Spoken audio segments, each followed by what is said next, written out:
올사일의 셋더입니다. 제목은 Spend Time Like This, 50 Habits for Better Life. Today we'll talk about something that sounds simple, but secretly controls your entire life. How you spend your time. You see, everyone wants success. Everyone wants peace, money, confidence, better English, better health, and better relationships. But they forget one thing. Nothing changes if your day doesn't change. You can pray, you can dream, and you can wish for a better future. But if your daily routine is still lazy, distracted, unplanned, and wasted, then your future will look exactly like your past. It doesn't matter if you're rich or poor, smart or struggling, old or young. The truth is this: the way you spend your 24 hours becomes your life. So today I'll share with you 15 powerful ways to use your time every day, not just to survive, but to transform your life from the inside out. If you follow these tips, even half of them, you'll feel the difference in your energy, your English, your focus, and your future. Tip 1. Wake up before 8 a.m. This is the foundation of all success. No matter what your goal is, learning English, starting a business, improving your life, or becoming fit, you need time. And if you wake up late, your day starts in panic. You wake up to notifications, noise, demands, and stress. But if you wake up before 8 a.m., or even better by 6 or 7 a.m., you start your day with power. You have time to move your body, prepare your mind, think clearly, work in silence, plan your day, speak English alone, and begin with purpose. Think of a student who wakes up at 10 a.m. She rushes, skips breakfast, scrolls Instagram, and doesn't have time to speak English or focus on anything. She's always behind. Now, compare that to someone who wakes at 6:30 a.m. He exercises, plans his day, speaks English aloud, reads for 30 minutes, and starts working with a clear mind. Who will win in the long run? Not the smarter one, but the earlier one. Because every morning gives you a head start on life. And if you waste it, you'll always feel like you're catching up. So from today, no more waking up late, no more snooze button, and no more excuses. You want to change your life? Start by changing your morning. Tip 2. Spend 10 minutes in morning silence. This is something 99% of people never do, but the top 1% never skip it. Before the noise begins, before you check your phone, and before the world enters your brain, give yourself 10 minutes of silence. Just sit, breathe, feel the stillness, and be alone with your thoughts. Ask yourself, what kind of person do I want to be today? What am I feeling right now? What matters most today? Because in silence, you become powerful. You hear your real voice, not the voice of social media, pressure, or fear. A businessman once said, "My best ideas came in silence, not in meetings." In those 10 minutes, you gain something priceless: clarity. And when your mind is clear, you make better decisions, speak more confidently, and handle your day like a leader. Don't underestimate this. This tiny habit will give you more peace, focus, and awareness than most people feel all year. So, tomorrow morning, before you speak to the world, listen to yourself. Tip 3. Do boring things again and again. Most people fail, not because they're lazy, but because they get bored easily. They start a habit, they do it for 3 days, then they say, "It's not fun anymore," or "It's too repetitive," and they quit. But here's the truth that schools never teach, and motivational videos rarely say. Success is boring. Mastery is boring. discipline is boring. Because anything great in life is built by doing the same thing over and over and over again. It's not about motivation, it's about repetition. Look at any successful person in sports, business, language learning, or anything. They did the same small things. Wake up early, practice, read, repeat, reflect, repeat, fail, and repeat again. Not once, not for a week, but for months and for years. Imagine a girl trying to speak fluent English. She watches one video, she practices for 2 days, then she gets bored and stops. Her English doesn't improve. Now think of another girl. Every day she does the same thing. Watches 10 minutes of English content, writes 5 sentences, speaks in front of a mirror for 10 minutes, and repeats the same grammar pattern every day for 30 days. At first she finds it boring, but she keeps going. Day 30, she's fluent. Day 60, she's confident. Day 90, people think she's a natural speaker. She wasn't born with talent. She just mastered the power of doing boring things repeatedly. Because every time you repeat, your brain grows stronger, your muscles remember, your emotions become stable, and your identity becomes clearer. So don't chase excitement. Don't wait for motivation. Build systems. Do small things daily. Accept boredom. And keep going anyway. That's how champions are made. Tip 4.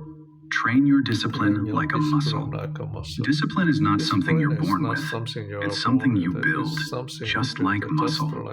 And just like muscles, you build it by doing the hard thing when you don't feel like it. Let's break this down simply. Motivation is emotional. Discipline is logical. Motivation says, I feel like doing it today. Discipline says, I'll do it whether I feel like it or not. You need both. But when motivation disappears, and it will, discipline will carry you forward. For example, a boy wants to become fit.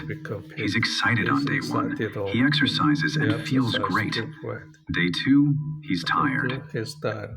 Day 3, he has guests. Day 4, he doesn't feel like it. If he waits for motivation, he'll quit. But if he trains discipline, he'll show up anyway. And the reward? He becomes the person who always shows up.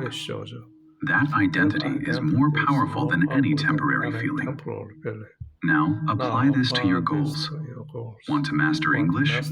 Show up every day, even when tired. Want to grow your income? Work on your skill daily, even when no one sees it. Want to build confidence? Keep your promises, even when it's hard. Discipline is not about punishing yourself. It's about freeing yourself from excuses. Start small. Make your bed. Speak English aloud for 10 minutes. Take a cold shower. Finish one boring task. Say no to temptation once per day. Every time you do this, your brain gets stronger. You become the kind of person who can be trusted, even by yourself. And that's powerful, because when you trust yourself, you stop being afraid of anything. You know, I will show up no matter what. So from today, don't wish for motivation. Build discipline like a muscle, one rep at a time, one boring habit at a time, one hard decision at a time.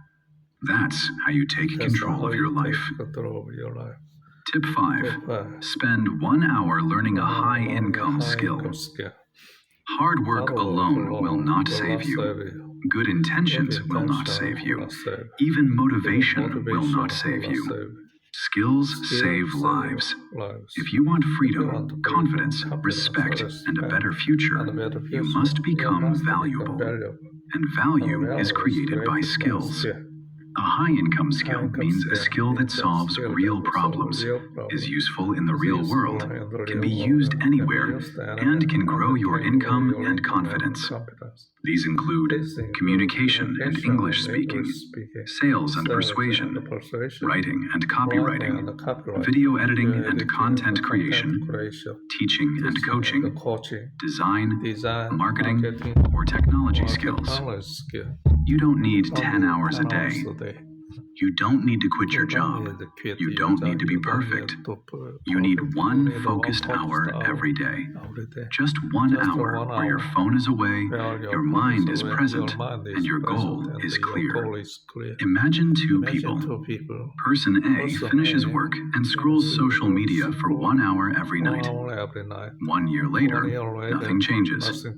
Person B uses that same 1 hour to practice English speaking, learn a new skill, improve communication, or build something valuable. After 1 year, this person speaks better, thinks sharper, earns more, feels confident, and has options in life. Same time, different use. That 1 hour may feel small today, but over 365 days, it becomes a new life. This is how silent winners are made, not overnight, but daily. So stop asking, how can I get rich fast? Start asking, how can I use 1 hour today to become more valuable? That question can change everything.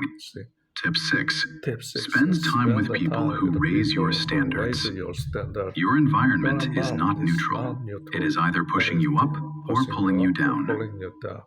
Every conversation you have, every person you spend time with, is slowly shaping how you think, act, and dream. If you spend time with people who complain all the time, waste hours talking nonsense, make fun of discipline, mock ambition, or hate growth, then no matter how motivated you are, your energy will slowly die. But if you spend time with people who respect time, speak about goals, care about growth, work on themselves, and think long-term, your standards rise automatically. You start thinking, maybe I can do more. Maybe I should work harder. Maybe I should stop wasting time. A person who spends time with lazy people will feel normal being lazy. A person who spends time with disciplined people will feel uncomfortable being lazy. That discomfort is good. That discomfort pushes growth. And listen carefully. If you don't have such people around you right now, that's okay. You can still choose your environment by watching interviews of great people, reading books and biographies, listening to meaningful content, and following people who inspire discipline and growth. Distance yourself from people who drain your energy. This is not ego.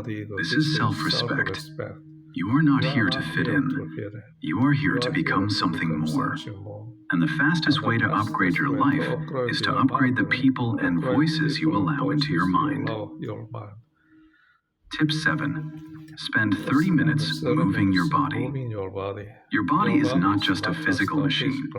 It is deeply connected to your mind, your energy, your emotions, and even your motivation.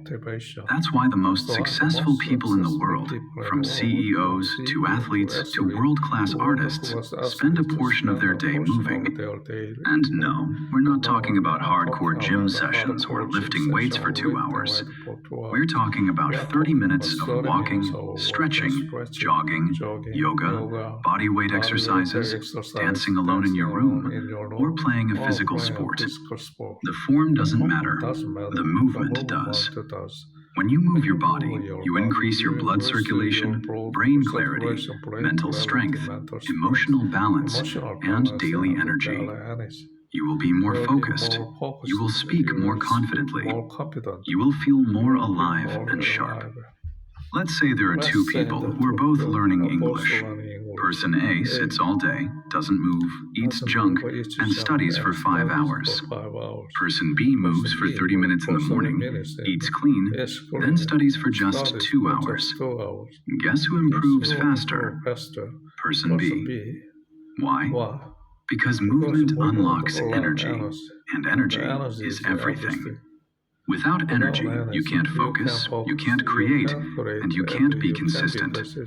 So if your mind is tired, if your brain feels heavy, if you feel unmotivated, don't scroll, don't complain, don't overthink.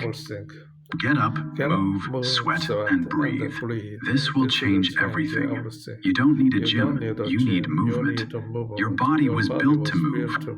And when your body feels strong, your mind will start to believe in your future again. Tip 8. Spend 5 minutes reflecting on death. We all know it. One day this life will end. One day this time will run out. One day we'll look back and ask, did I spend my life well? But we rarely stop and ask that now while we still have time. And that's the mistake. If you want to use your time wisely, you must remember that it is limited. So every single night, or even just once a day, pause and ask yourself, if I die tonight, did I live with courage today? Did I say what I needed to say? Did I move toward my dream? Did I use my time on the things that matter? Or did I waste another day being afraid, distracted, or lost in nonsense?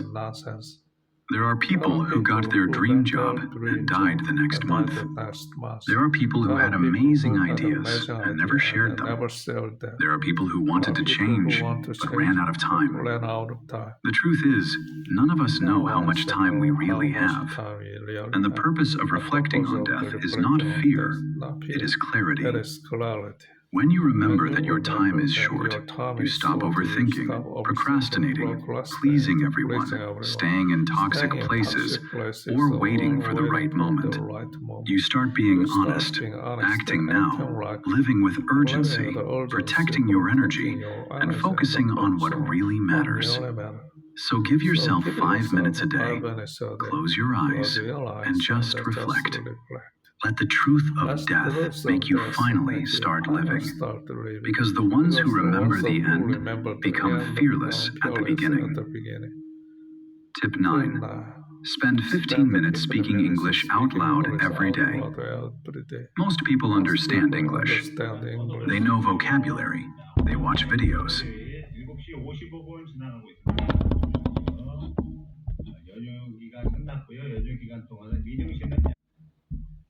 They read well. They even think in English. But when it's time to speak, they freeze. They hesitate. They forget words. Their brain goes blank. Why? Because they never trained their mouth.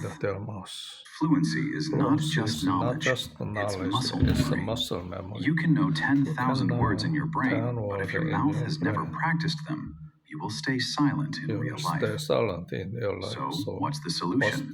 Speak English out loud every single day, even if you're alone, especially if you're alone. You don't need a partner. You don't need a class. You need 15 minutes of honest mouth movement. Stand in front of the mirror.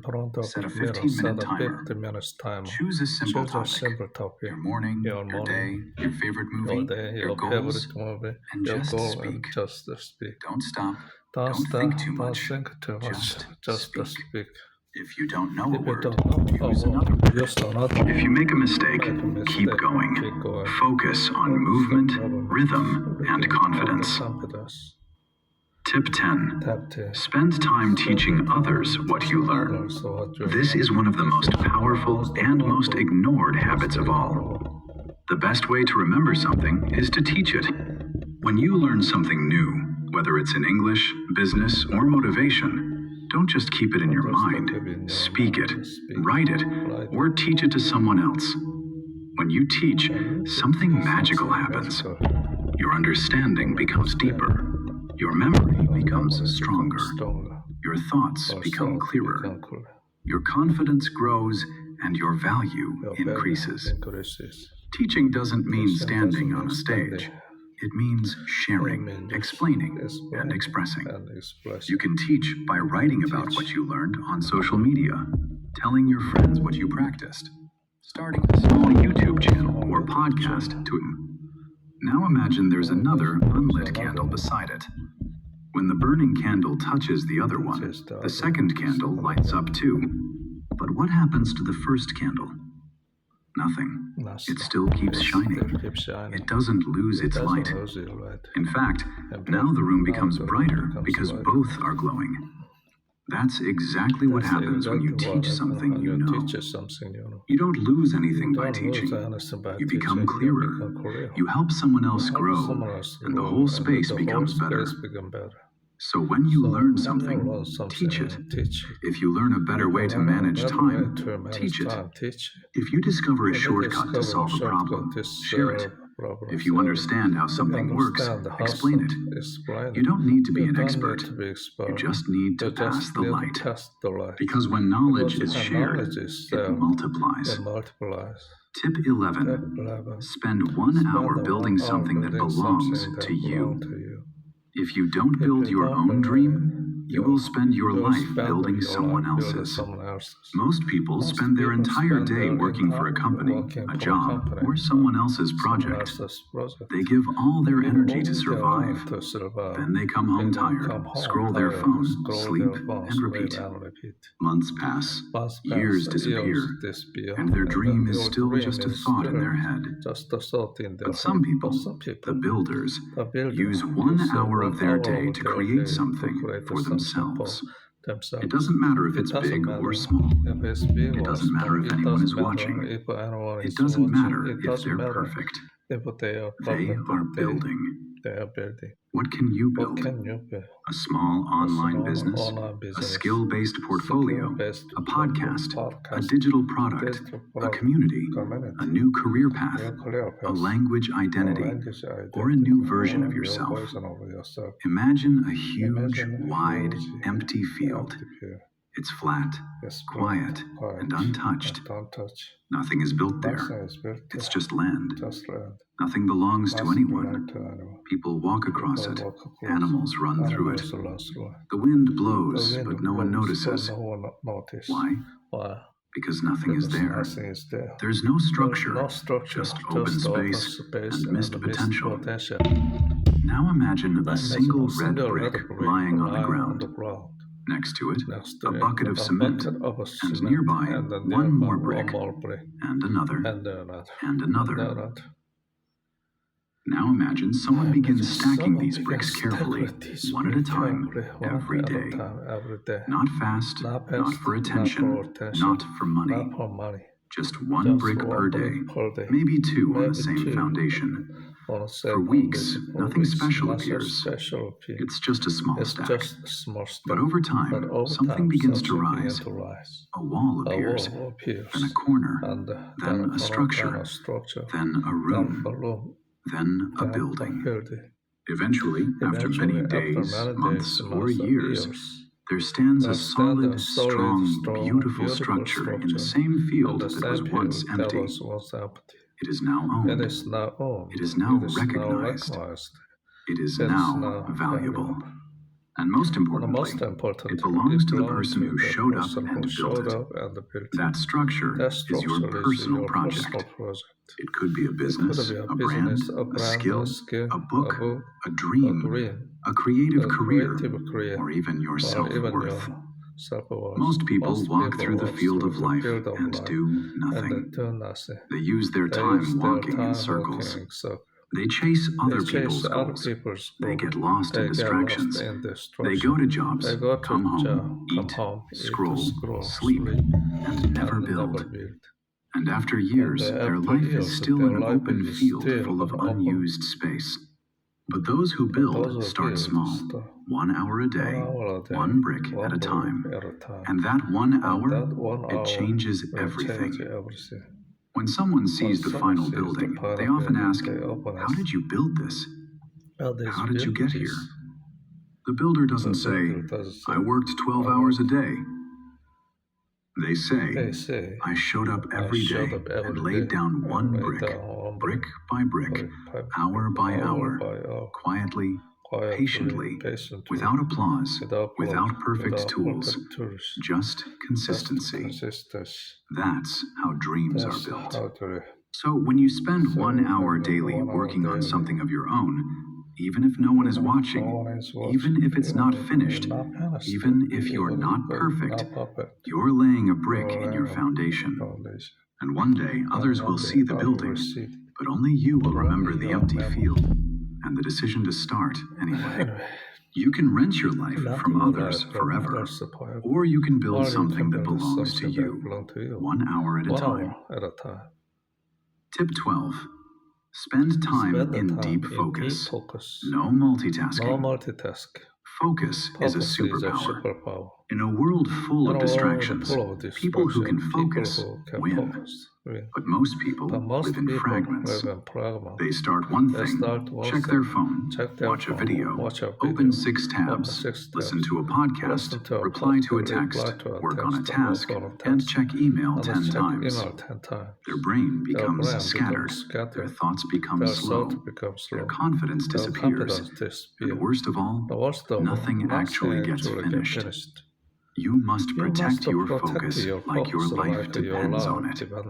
Because in many ways, it does. Deep focus means one task, one goal, no phone, no noise, no switching, just pure attention. Imagine a sunny day. The sunlight is spread across the entire ground. It's warm and gentle, but it doesn't change anything. Now take a magnifying glass and hold it above a piece of paper. Let that same sunlight pass through it. If you keep moving the glass, nothing happens. But if you hold it completely still in one place for long enough, you'll start to see smoke, and a spark, then a fire. Why? Because the magnifying glass focuses scattered light into a single sharp point. That focused energy becomes powerful enough to burn, to change, and to create heat and transformation. This is exactly what happens when you focus deeply on one task without distractions. Your brain is the sunlight. Your task is the paper. Your attention is the magnifying glass. If your focus keeps jumping, nothing happens. If you hold still, stay on one task, and go deep, you create results that multitasking never can. That's the power of deep focus. Tip 13. Spend 30 minutes reading. Let me tell you the truth. If you are not reading, you are not growing. If you are not reading, your thoughts are limited. If you are not reading, your language will stay stuck. And if you are not reading, your mind becomes a mirror of whatever social media throws at you. Chaos, noise, trends, gossip, and distraction. But when you read, your brain becomes sharp. Your vocabulary expands. Your focus strengthens. Your confidence increases. Your inner world becomes richer. You think deeper, speak clearer, and live better. Reading is not a hobby. Reading is a daily investment into your mind and soul. You don't need to finish one book a week. You don't need to study for hours. You just need to sit for 30 minutes a day with one book that challenges and uplifts you. What should you read? If your goal is English fluency, read simple books aloud in English. If your goal is confidence, read mindset and psychology. If your goal is success, read biographies of great people. If your goal is peace, read spiritual and emotional wisdom. Example, 2 people wake up. One scrolls Instagram, the other opens a book. One gets addicted to noise, the other gets addicted to growth. One fills their head with comparison, fear, and wasted energy. The other fills their mind with new words, new thinking, and new power.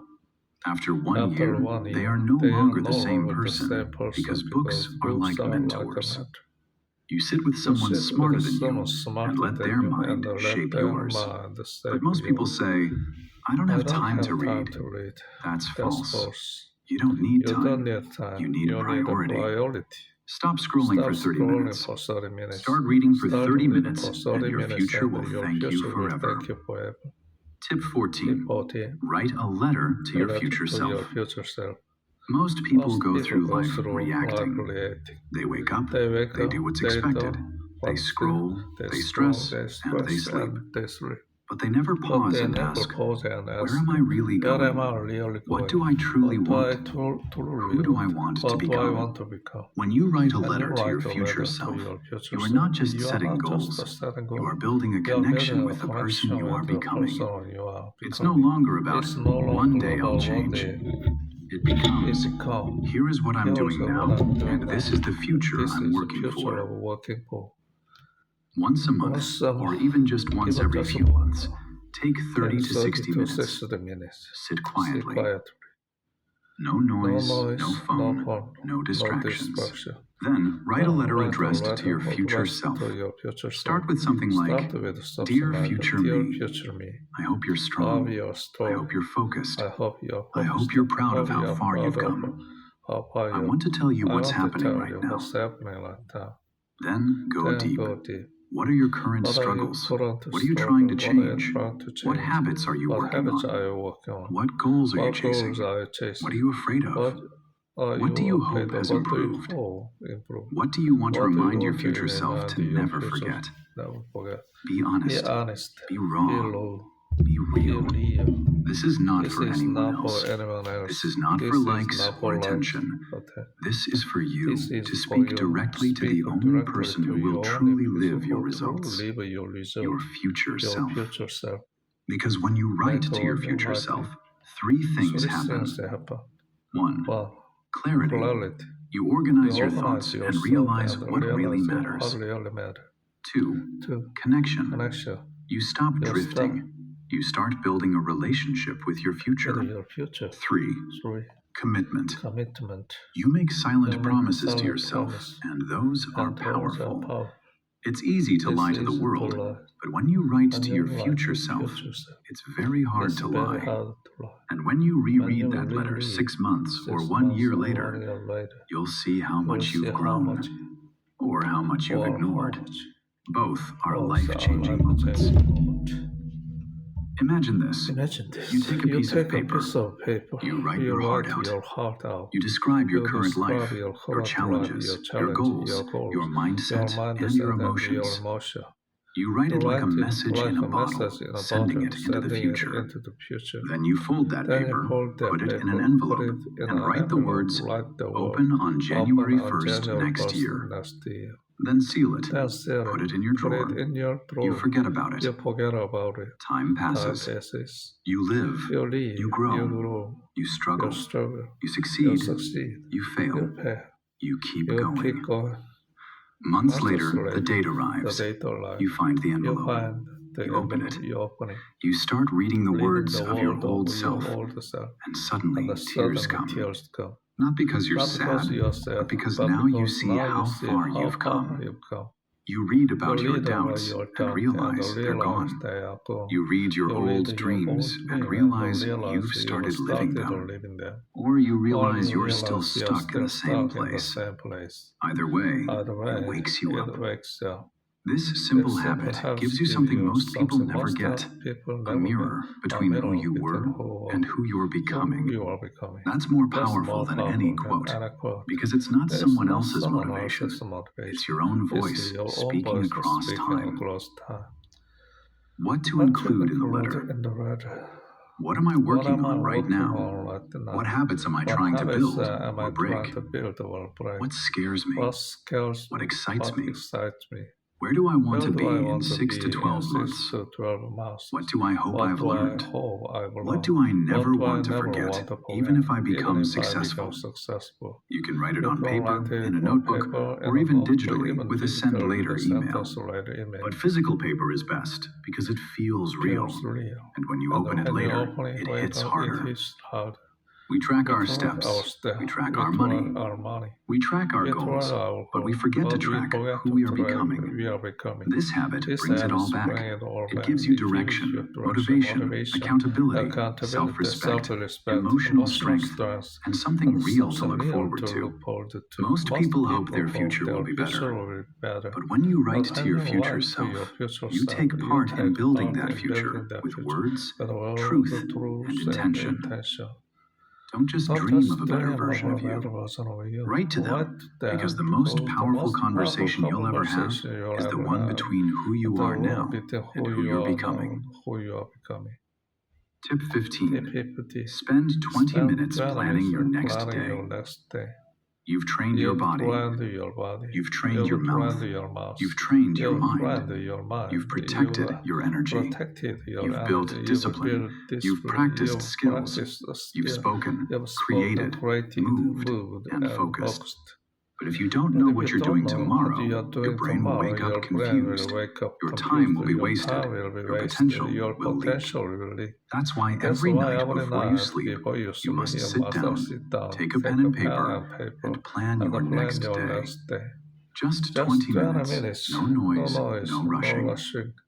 Ask yourself, what are my 3 most important goals tomorrow? What must get done no matter what? When will I do it? What distractions should I avoid? How can I protect my energy? What time will I wake up? What is my English practice tomorrow? What do I need to prepare tonight? This one habit does something magical. It gives you control. Instead of reacting to life, you start leading it. Instead of chasing tasks, tasks follow your direction. Instead of stress, you feel prepared. Imagine someone who does this daily for 1 year. They always know what matters. They wake up with purpose. They don't waste time. They don't forget important things. They don't overthink in the morning. They take action. That person will beat 90% of people, not because they're smarter, but because they know what to do. Now, compare this to someone who sleeps without planning. They wake up late. They waste 3 hours deciding what to do. They feel guilt, confusion, and noise. Their dreams stay in the background. Their progress is random. This is not because of failure. This is because of a lack of clarity. Planning gives you power. Planning gives you peace. Planning removes the stress of tomorrow by preparing today. So don't leave your day to luck. Build it like a creator. Design it like an architect. Protect it like a treasure. 20 minutes at night can save 10 hours of regret tomorrow. So now you know. There is no magic. There is no secret formula. There is no shortcut, but there is a way. A way to use your time so wisely, so powerfully, and so intentionally that life is forced to reward you. Start with discipline. Build your mornings. Speak aloud. Move your body. Teach others. Read. Reflect. Focus deeply. And never go to sleep without knowing what tomorrow demands. Time is not something you spend. Time is who you become. So spend it like this, and you'll build a life no one can take from you. If this video helped you, subscribe to our channel, because here we build your English. 이렇게 해서 끝이 났습니다. 제목은 Spend Time Like This, 50 Habits for a Better Life 였습니다. 오늘 두 번째 할 쉐도잉은 JP 모간의 풀스토리가 되겠습니다. JP 모간의 풀스토리. Welcome everyone. Today we are going to take you deep inside the story of a man who didn't just build a bank. He built a system. A man whose name still lives in the world's most powerful financial institution, J.P. Morgan Chase. A man who once rescued the U.S. economy, not with guns, but with confidence and cash. A man who had no official title, no political power, but more control than any president ever had. This is not a story of praise. This is not a story of hate. This is a story of truth, of legacy, of money, of control, of one man, J.P. Morgan. This story will also help you improve your English listening practice because it is told in very easy English with emotion and power. So make sure to subscribe to our channel and stay with us until the end because the story you are about to hear is not just history. It's how the modern world was shaped by one man's decisions. Now let's begin with part 1. And let's start from the very beginning, from the moment J.P. Morgan opened his eyes. Part 1. The boy who hated weakness. John Pierpont Morgan was born on April 17, 1837 in Hartford, Connecticut, United States. The world he entered was not poor. His father was already a powerful international banker, but the boy who would one day control America's money was not strong. From birth, J.P. Morgan suffered from chronic illnesses. He had seizures. He had rosacea, a skin disease that made his nose red and swollen. He couldn't run. He couldn't play freely. He was often sick, angry, and alone. His mother, Juliet Pierpont Morgan, was very loving, but also strict. His father, Junius Spencer Morgan, had no time for weakness. Junius was a man who believed you are either disciplined or forgotten. And this belief was pushed into young John Pierpont from the start. While other kids were playing baseball, J.P. Morgan was reading ledgers, learning currencies, memorizing gold prices. At a very young age, his father sent him to the Boston English High School, then to the University of Göttingen in Germany. He was not just learning math, he was learning global finance, foreign languages, and how money shapes nations. And while other boys dreamed of adventures, J.P. Morgan dreamed of controlling systems. He once said, "I don't want a hobby, I want a kingdom." In 1857, when J.P. Morgan was just 20 years old, he started working in New York City at a firm called Duncan, Sherman and Company, which was the American representative of his father's banking firm in London. This was no ordinary job. From day one, J.P. Morgan was surrounded by billion-dollar conversations, international trades, risky investments, and powerful men. And young Morgan didn't just listen. He watched, he studied, he learned how fear and confidence moved the market. He learned that numbers don't lie, people do. And most importantly, he learned that in finance, the real power doesn't come from having money. It comes from making others believe you are the only one who can save them. His personality, cold, sharp, calculated. Even at a young age, people said J.P. Morgan's presence was powerful. He had a commanding voice, deep eyes, and a face that scared most people. He walked into rooms like he owned them, even when he didn't. He hated weakness. He hated indecision. He hated anything that was not perfect. His clothes were flawless. His cigars were imported. His watches were precise. And his beliefs were unbreakable. While America was busy fighting the Civil War, 1861 to 1865, J.P. Morgan was fighting his own silent war. The war of reputation. He made his first controversial move. He bought 5,000 rifles from the government at $3.50 each, and then sold them back to the government for $22 each. Yes, he made a massive profit, but many people saw this as greed and disloyalty. Was it ethical? Was it cruel? We will not answer. We are only telling the story. But this deal gave J.P. Morgan his first real title in finance. The man who knows how to make the system work for him. The real start of the empire. Drexel, Morgan & Co. After the war, in 1871, J.P. Morgan partnered with Anthony Drexel of Philadelphia to form Drexel Morgan and Company. This was not just a bank, it was a power base. It became the most powerful private banking house in America. Morgan began investing in railroads, steel companies, electric companies, telegraph companies. But he didn't just invest money. He took control of these businesses. If a company was failing, he would step in, fire the managers, replace the leadership, and restructure the company in his own image. This practice was called organization, meaning fix it the Morgan way or it dies. And guess what? It worked.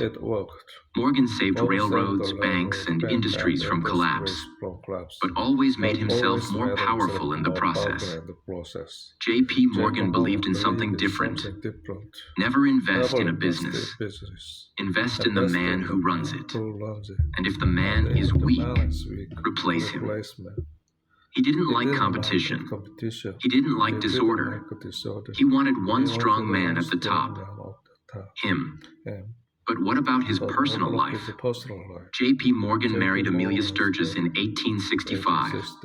She was the love of his life. But tragically, just 4 months after their marriage, she died of tuberculosis. Morgan was devastated. He never emotionally recovered. He remarried later and had 4 children. But he was never truly happy again. He hid his pain behind business, money, and power. And his rosacea, the disease he had from childhood, worsened. He grew a large, disfigured nose and hated photographs. That's why very few pictures of him smiling exist. In the late 1800s, railroads were the lifeblood of America. They carried people, steel, coal, cotton, everything that made the U.S. powerful. But there was a problem. Too many small rail companies were fighting, losing money, overbuilding, and competing like wild animals. The entire system was on the edge of collapse. And who stepped in to fix it? J.P. Morgan. He didn't just loan money to railroads, he restructured them. He forced peace between competitors. He merged weak companies, removed corrupt executives, and brought in strong leadership. This method became so famous, people called it Morganization. One of his biggest moves was in 1885, the famous Albany meeting. 2 major railroad giants, the New York Central and the Pennsylvania Railroad, were about to destroy each other with price wars. Morgan invited both sides to a private meeting on his luxurious yacht. He locked the doors. He didn't yell. He didn't beg. He simply said, "You will either cooperate or you will both die." Within hours, the deal was done. War stopped. Peace was made. And Morgan became the undisputed king of railroads in America. By the 1890s, he controlled over 60% of all railway lines in the United States. Let that sink in. One man controlled most of America's transportation system. But Morgan wasn't just interested in trains. He wanted to control the entire structure of American capitalism. So he began expanding his reach into electric companies, telegraph companies, steel mills, banks. In 1891, he helped finance Thomas Edison's electric company and merged it into what would later become General Electric, GE, one of the most powerful corporations in the world. Morgan was no longer just a man. He was now a machine of capital. In 1893, America faced one of the worst financial crises in its history. The stock market crashed. Banks were closing. People were scared. The U.S. government itself was running out of gold. Yes, The government. The situation was so bad that the US dollar, which was backed by gold, was losing trust. If gold reserves dropped too low, the dollar would collapse, and with it, the entire economy. The president at the time, Grover Cleveland, had no idea what to do. So who did he call?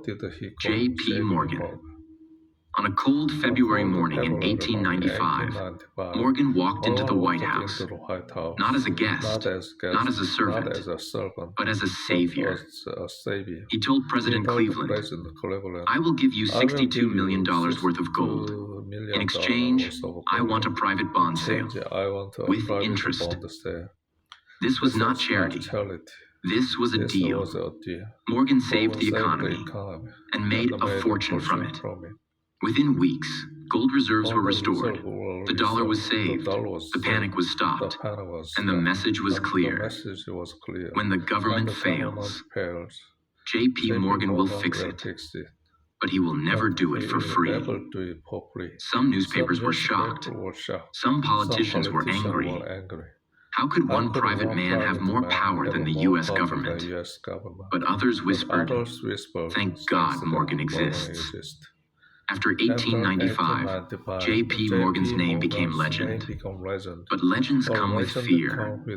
The public began asking, "Is this man too powerful?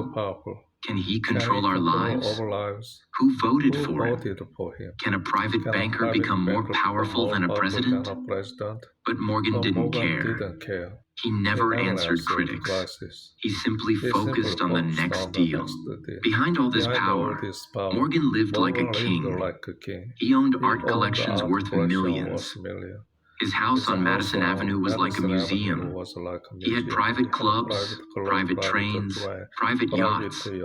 He smoked 20 cigars a day. He spoke only to people who mattered. And if you wasted his time, he would stand up and leave. He hated reporters. He hated photographers. He once threatened to beat a journalist with his cane for taking a photo without permission. His rosacea had worsened, and he grew more paranoid about his appearance. He didn't want fame. He wanted order. J.P. Morgan lived by a few strong rules. "A man I do not trust cannot get money from me, not for all the bonds in Christendom." He trusted people, not paper. "I owe the public nothing." He didn't care what others thought. He served his system. Credit is only a matter of confidence. He believed that fear collapses economies and confidence builds them. To him, money was not numbers. It was power, respect, and control. By the end of the 1890s, J.P. Morgan had done everything. Controlled railroads, saved the government, tamed electric companies, silenced critics. Part 2. The birth of U.S. Steel and the most powerful man in America. The late 1800s and early 1900s were the age of steel. Steel built skyscrapers, bridges, railroads, ships, weapons, factories. Steel was strength. Steel was modernity. Steel was the future. Whoever controlled steel controlled the backbone of America.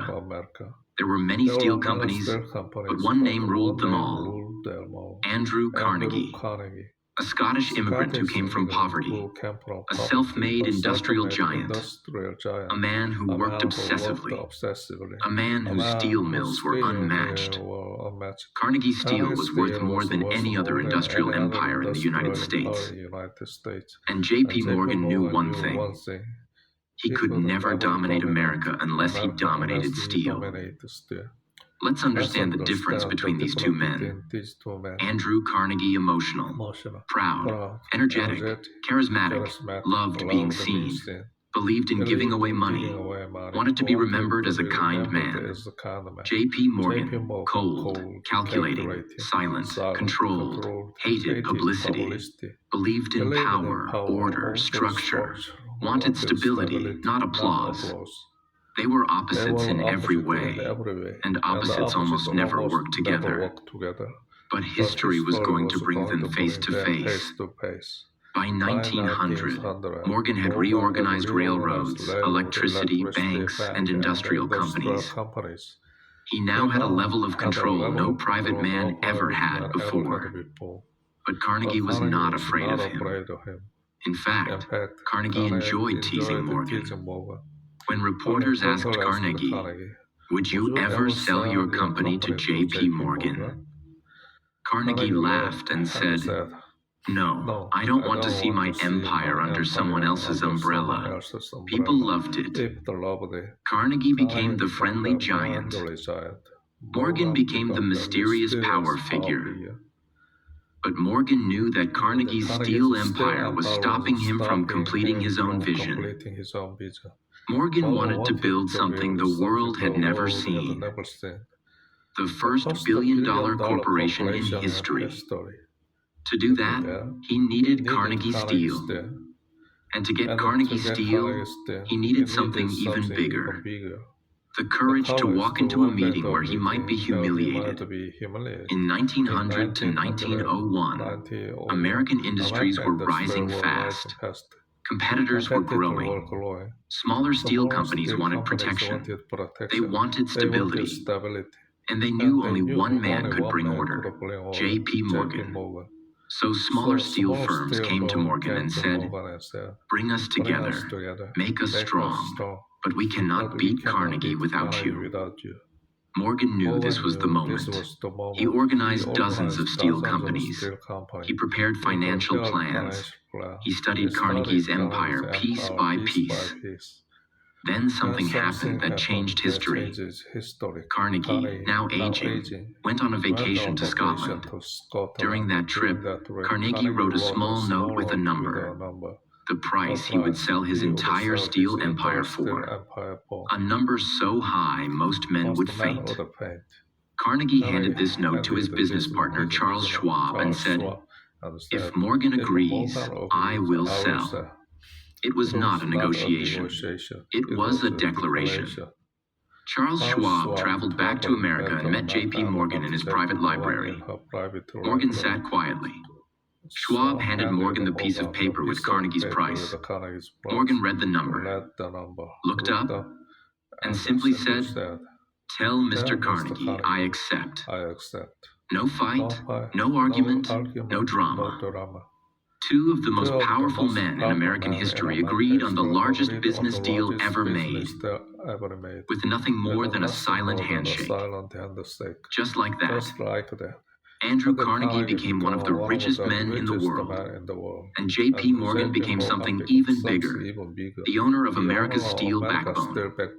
In 1901, Morgan combined Carnegie Steel, Federal Steel, National Steel, American Steel and Wire, and dozens of smaller firms. And he created United States Steel Corporation, known as U.S. Steel. It became the first company in world history worth over $1 billion, over $40 billion today. This was not just a business achievement. This was a global earthquake. For the first time, a private corporation had more financial power than many countries.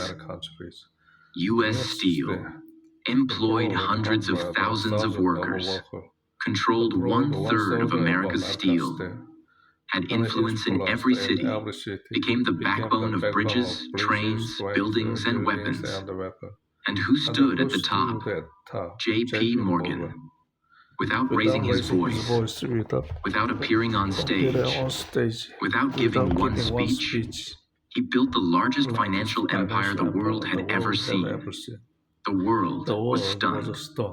Newspapers wrote, "A new king rules America." Is Morgan more powerful than the government? No man has ever controlled so much. This is the age of the Morgan Empire.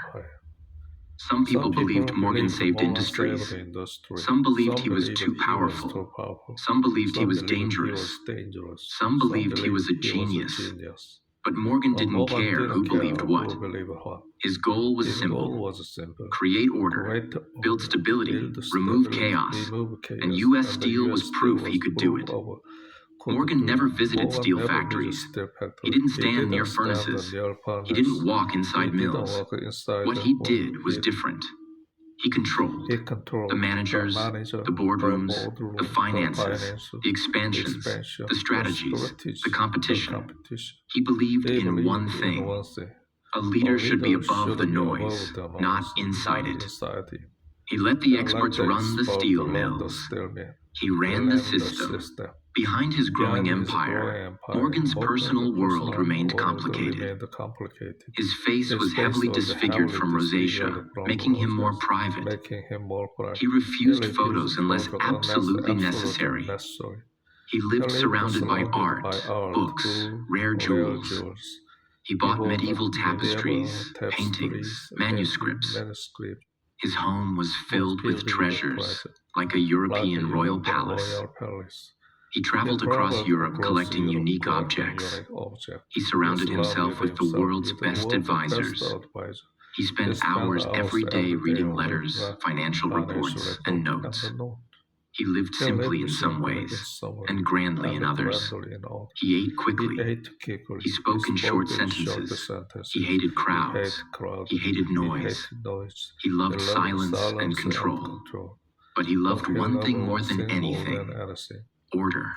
His mind needed structure. His world needed discipline. His companies needed organization. And that is why so many businesses trusted him. As U.S. Steel became unstoppable, people began to worry.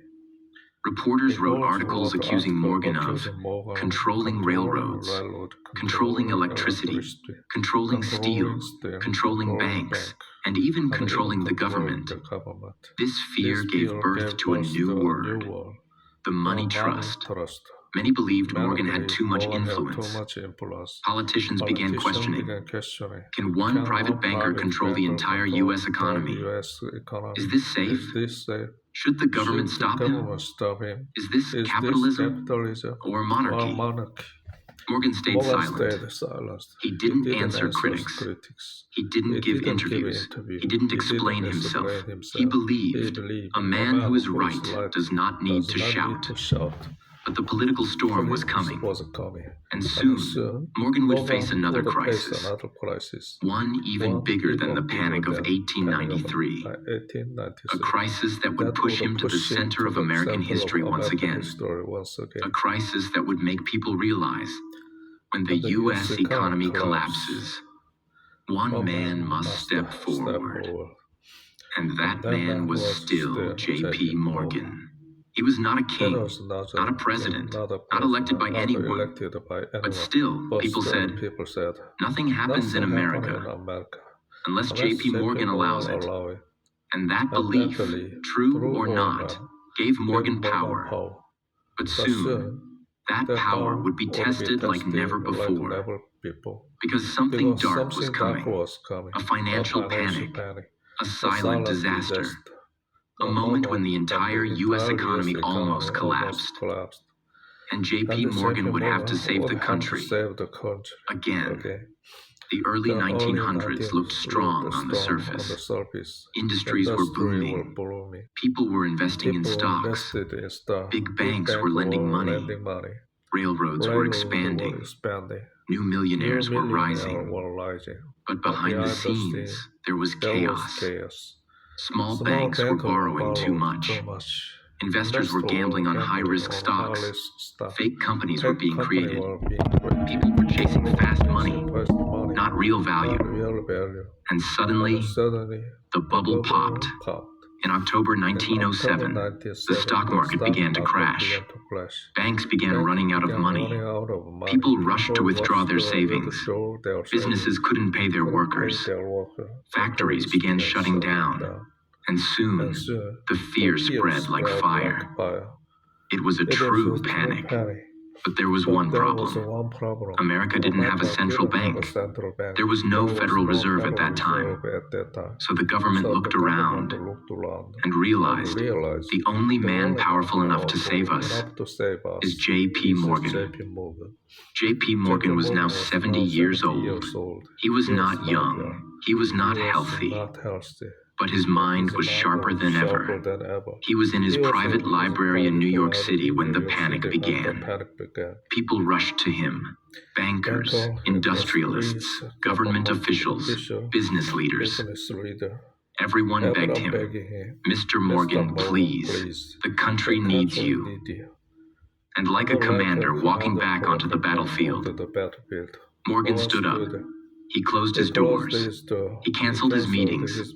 He lit a cigar and said, "Bring me the facts." Morgan began working like a machine. He created a war room inside his library. He brought in experts, accountants, bankers, lawyers, CEOs. He placed chairs in circles. He spread out financial statements on the table. He asked detailed questions about every failing bank. For 3 days and 3 nights, he barely slept. He studied every number. He wanted to know which banks were truly weak, which companies were lying, which loans could still be recovered, which men could be trusted. And once he understood the full picture, he took action. On the evening of October 22nd, 1907, Morgan invited all the top bankers in New York City to his library. He looked around the room and said, "You caused this mess. Now you will help fix it." Some bankers resisted. They didn't want to lend money. They didn't want to risk their own banks to save others. Morgan said nothing. Instead, he stood up, walked to the doors, and locked them. Yes, he literally locked the doors of his library from the outside. Then he said, "No one leaves this room until we agree." For hours, the bankers argued. Some yelled, some begged. But Morgan sat silently, reading a book. At midnight, he looked up and said, "Gentlemen, you have 10 minutes to sign." Under pressure, the bankers signed the agreement. They pledged $25 million to support failing banks and businesses. In today's money, over $800 million. The next morning, newspapers reported, "Morgan saves Wall Street. Crisis averted. Thanks to J.P. Morgan." J.P. Morgan had just done something extraordinary. He had analyzed the entire national banking system, organized the top bankers into action, supplied emergency funds from private sources, restored confidence in the markets, prevented a complete collapse of the U.S. economy. And he did it all without any political title, without any military force, without asking for fame, without making a speech. He did it because no one else could. But this time, something changed. The people were grateful, but they were also terrified. Newspapers and politicians started asking, "Why should we depend on one man to save our country? What if Morgan died tomorrow? What if he refused next time? Shouldn't America have its own system, not one man's mercy?" This fear gave birth to a powerful movement, a movement to create a real national central bank. This movement eventually led to the creation of the Federal Reserve System in 1913, a permanent institution to manage U.S. money, interest rates, and financial stability. In short, J.P. Morgan's power was so big that America created a new system just to replace him. Part 3. The Government versus J.P. Morgan, the Empire under attack. J.P. Morgan had saved America from financial disaster twice. He had built industries, merged companies, and created order in a chaotic economy. He had done what governments could not do. He had become more than a man. He had become a system. But in the early 1900s, America began to change. And for the first time, the government started asking a dangerous question. Should one man have this much power? This part of the story is not about building, it's about defending. It's about how J.P. Morgan, now old, tired, and disrespected, had to face public trials, political attacks, and the beginning of the end of his financial empire. When Theodore Roosevelt became President of the United States in 1901, he brought a new energy to Washington. He was young. He was bold. He wanted to fight corruption. And he had a mission: break the trusts.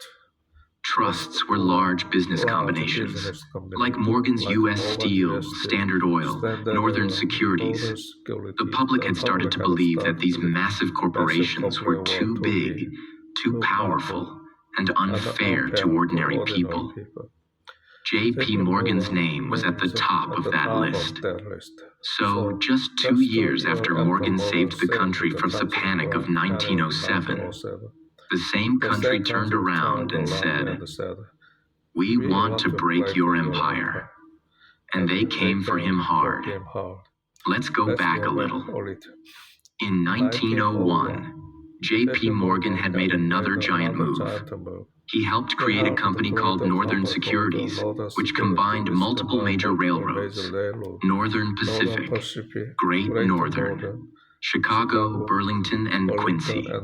Together, this new company controlled almost all the railroads in the northwestern U.S. It was massive. And it was legal, at least under the laws of the time. But President Roosevelt didn't care. He believed this was a monopoly, too much power, too dangerous. So he sued J.P. Morgan's company using a new law, the Sherman Antitrust Act. This was the first time the U.S. government had ever taken such a powerful business leader to court. When Morgan heard about the lawsuit, he was shocked. He had always worked with the government. He had saved the economy. He believed the government trusted him. So he met with Roosevelt's team and said something unforgettable. "If we have done anything wrong, send your man to my man and they can fix it up. That is business." What he meant was, we solve problems privately, not in public. Why are you trying to humiliate me? But this time, the government said, no. This time, it's public. Morgan couldn't believe it.